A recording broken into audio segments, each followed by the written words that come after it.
These are the sounds of the YMCA going in the steam room.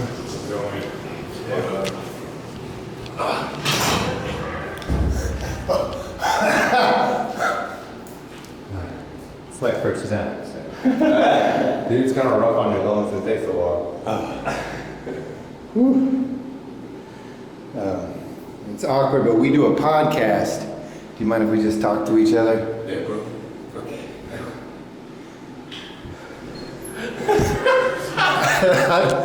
Straighter. Joe! You just want to get Joe! Get in here, man. That's been a guest on our podcast. Really? Yeah. That's crazy. That's a guest appearance. Hey, we're doing the podcast from in here, bro. Are you serious? Yeah. It's perfect timing. You just needed some new inspiration from me, huh? Yeah, that's it. Bro, that's doing it. Man, it's a hot mic right now. Take a seat. What's your name, by the way? I'm Caleb. Caleb. So it's Tim, Joe, Caleb, and Joel. Y'all are recording right now. Yes. We let Caleb know as a courtesy, but Yeah. Yep. You sit down and have a seat. We're only gonna be in here like Goodness. as long as we can stand it. Yeah. You know this thing will close up, and I just got out of here. Well, Y'all trying to kill me? we only need a good like 20 minutes. Well, today's topic is don't sweat it, okay? Like, don't sweat the small stuff we thought was big, and now it's, in hindsight, not so big. Or maybe axioms like the old KISS, keep it simple, stupid. I'm already losing it. So, any comments on don't sweat the small stuff? I think that's a league higher than I play in. Let's start. Maybe knowing the league you're in, you know? With the league I'm in, what is the small stuff? Or yeah. Don't sweat it. You're like, hey, you might want to sweat this, but don't sweat it. I've been sweating a lot, so if you have somebody with those answers, let me know. Let's start out. A little icebreaker here. We got to go number one pet peeve. Ooh. All right, don't sweat the small things. Okay. All right, maybe we should start with Caleb. Pet peeves, you got any? Yeah, I do. I hate whenever I come up to a stop sign and then the person in front of me stops 2 or 3 car lengths before the person in front of them. So there's like a huge awkward gap. Dude, I hate that. I just hate that. I saw it this morning. That's why I'm thinking. Spacing is important. Do you, when you're at the stop sign, do you like to kind of orchestrate what's going on, tell people when to go, and like you point, or like you just kind of like take initiative by just really rolling through it and let Dude, I take initiative. I like Yeah. that.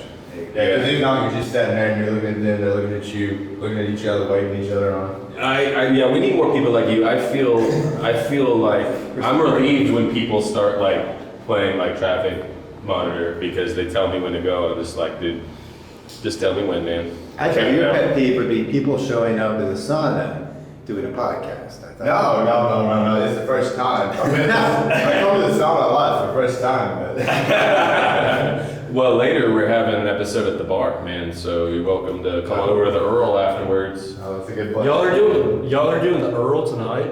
Yeah, that's the second half of the episode. That's it. Well, Joe, your pet peeve. I've only one that really truly sends me, and that is the rev of a dirt bike at night. Yeah, it happens in Portland. It happens a lot in Portland, and I know that everybody else accepts it and maybe even thinks it's this endearing thing. And I try not to let anybody know how much it just wants to set me up the wall, but it absolutely does. Makes the dog bark. It makes the dog bark. The babies are asleep. If you wake up a sleeping baby, like you're an enemy of mine. So that's the worst one for me. But I don't like line cutters, and I don't like people who don't let you in the left lane, or they just camp out over there. Halo knows. Yeah. You've never done that, have you? No. Yeah, me neither. Dude, that and people who like go in the left lane whenever there's like traffic up ahead, or like a road shut. Like if you come across a Sherman Minton with a Sherman Minton spot, and then everybody gets in the middle lane, right? Because that's the lane you're supposed to be in. But then some guys try the left lane all the way to the end and then try to cut. And you're like, what's so fun? Honestly, though, Don't do it, Joe. I We got in a fight about that. I have to. I gotta say, I don't mind. I don't mind that. If you're in a rush, but on the day, it's wrong.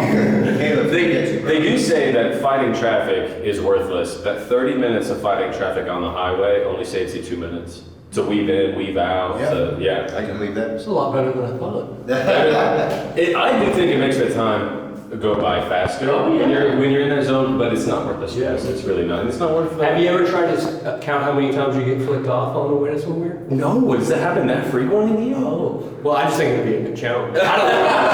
I don't know. I know you do stuff that I would never do. So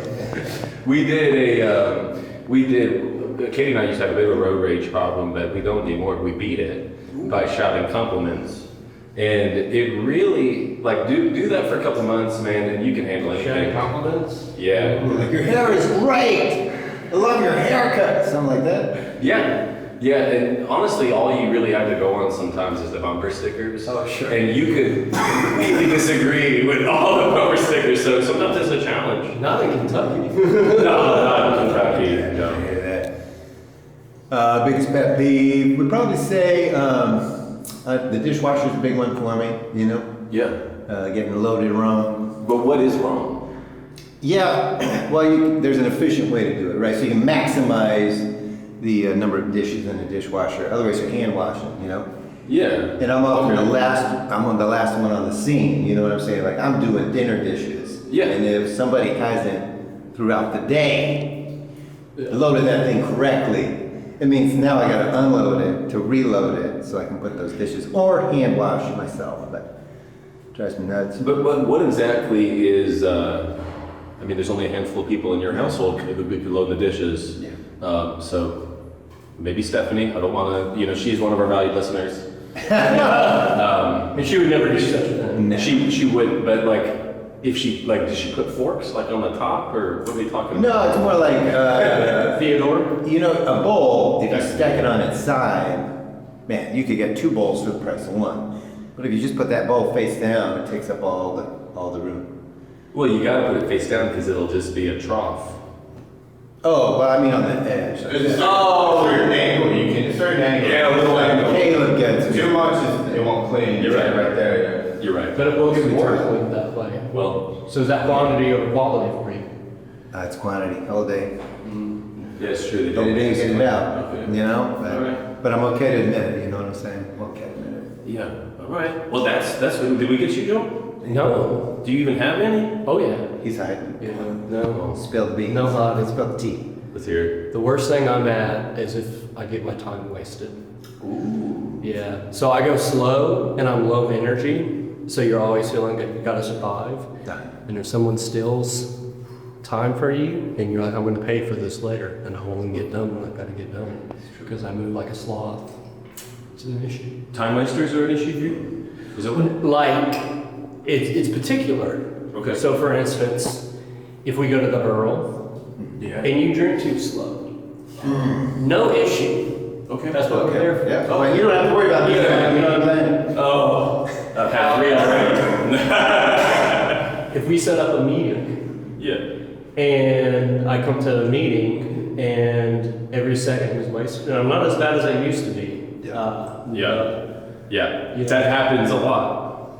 Yeah. That happens a lot. That's. It can get under my skin a little bit. Ooh. and that- I'll piggyback on that. I feel like at this stage of my financial security life, it's not money. Financial success. The only currency I have is time. Only to So if you're wasting my time, Yeah. That's all I got. that's all I got. Yeah. Good point. Yeah. Good point. Caleb, how much time have we been in here? Do you know? I would say probably like 10. Oh, and by the way, you have to get out of here in. Like 2 or 3 minutes. Yeah. Let's make it count.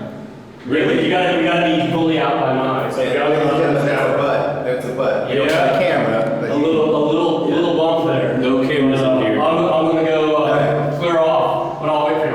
Awesome. Awesome, man. Cool. Cool. Okay, man. Well, I gotta say, when you told me that we were talking about don't sweat the small things, Yes. I gotta give a quick shout out to one of our, I imagine he's one of our valued listeners, Tyler Ratliff, Come on. Big T. Some would say he is not known for not sweating the small things, but I disagree because, and other people may know him as having one of the most banging stand-up comedy sets. That was intense. At stand-up comedy night, that was We all remember him. Yeah. we all remember. We will not forget. But Caleb probably doesn't remember. I was things wrong. Yeah, that's what it was.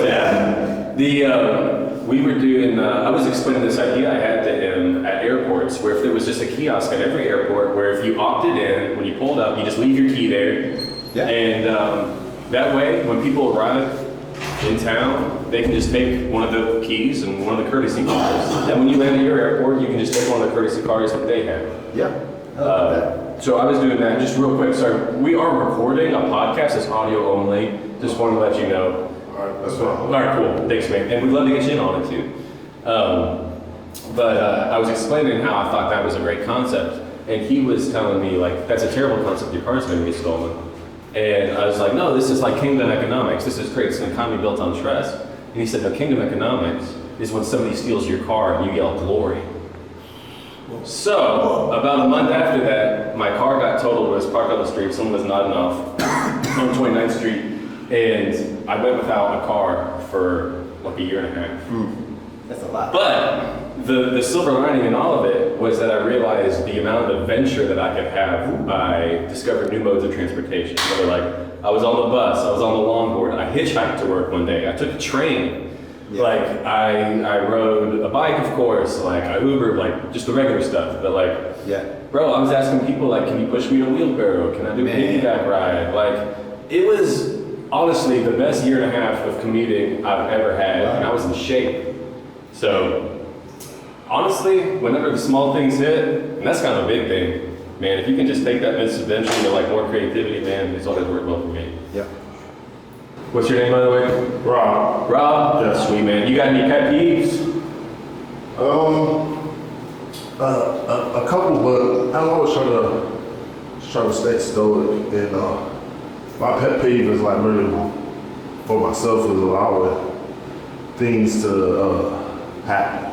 Yeah. You know, or explaining myself way beyond merit to the next person. You know, and so really I always try to keep it. For me to like, you know, if it bothers me that much, you know, speak up or place myself into an environment.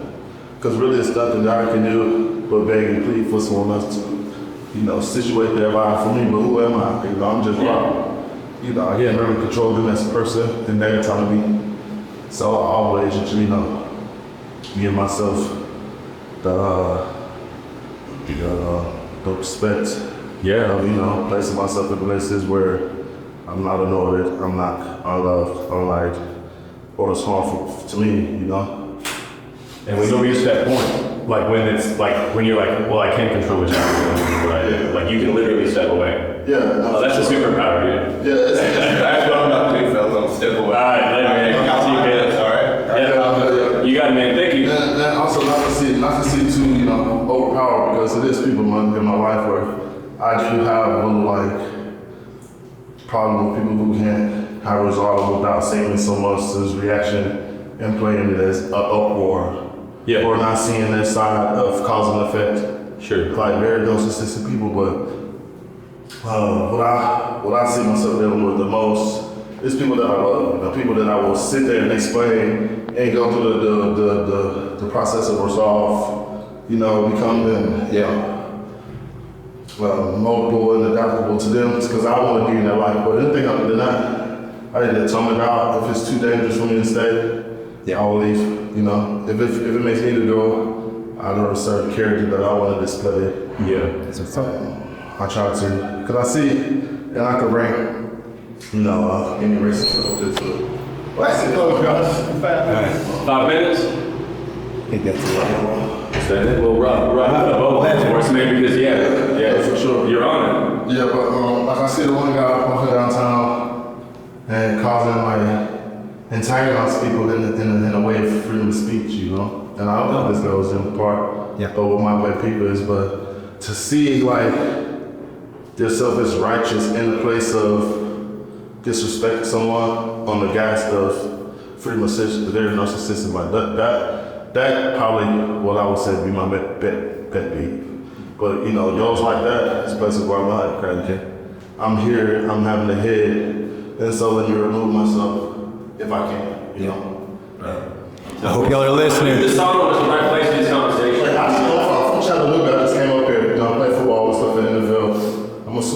when I lived in Chattanooga, and sauna was my very favorite place. Like, I like to hike and shit, so I go out in the cold and hike. But I always used the sauna like almost every day workout and shit. Wow. And I had the best conversation with a wide range of men. 18-year-olds, 18-year-old fit, 18-year-old to start a team, 18-year-old that's not the star, and a 70-year-old guy who got fucking congestional heart failure, and a 70-year-old guy who can fucking do it. Like, he just did the Ironman and swam. Oh my God. And so it's a diaspora of a lot of different people, races, and I always, like, I ran with football and stuff. These places like that will almost be just let everything that's not outside this room be like unproductive. Like, there's some attitudes where people, you know, can't take soreness and mindset with your baby, like you grow up. But I always find the sauna and the steam room and stuff a place where, like, I feel like there's a lot of emotions that run through, especially how we community. Like I said, back in Chattanooga, and I'm ambulance, I actually got the trip and shit. So. But your workout again than I knew the promise. Yeah. Now, for sure, though, but I kind of think about some of those things because, like, I was young out here. I gotta get out. I'm roast. I'm almost baked. Well, let me follow you. You going to sleep? They did say last call, didn't they? She waited. So,